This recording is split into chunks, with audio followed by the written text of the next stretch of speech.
পরিচ্ছন্ন সুন্দর বাংলাদেশ গড়ার যে আমার শরীর থেকে গাম বাইরে গাম বাইরে আমি নিতে পারতেছি না। আমার ইচ্ছে করতেছে ওইখানে যাই, বাট আমি যাবো না, কারণ অনুষ্ঠানটা নষ্ট করতে চাই না।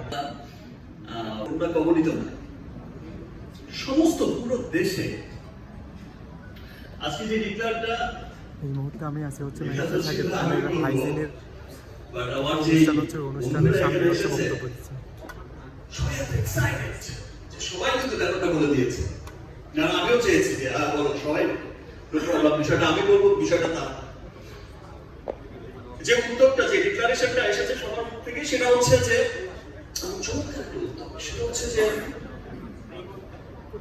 এই যে হাইজিনিক টয়লেট ক্লিনার টাইলস, প্রত্যেকটা টাইলস টয়লেট ক্লিনার থেকে 10 টাকা ব্যয় করা হবে সেই সমস্ত সুবিধা বঞ্চিত মানুষের জন্য, সেই সমস্ত সুবিধা বঞ্চিত মানুষদের টয়লেট নির্মাণের জন্য।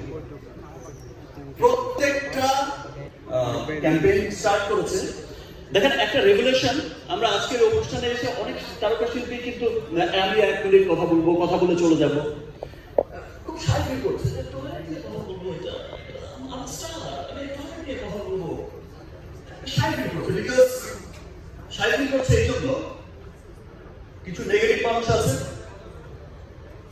তিনি ভাবছেন যে স্টার্টআপ ভাবছেন সেই নেগেটিভ মানুষটা একটু পরেই তাকে একটা ব্যাড কমেন্টস করে দিচ্ছে, 10টা ব্যাড কমেন্টস আসবে যে টয়লেট কি কথা বলছে।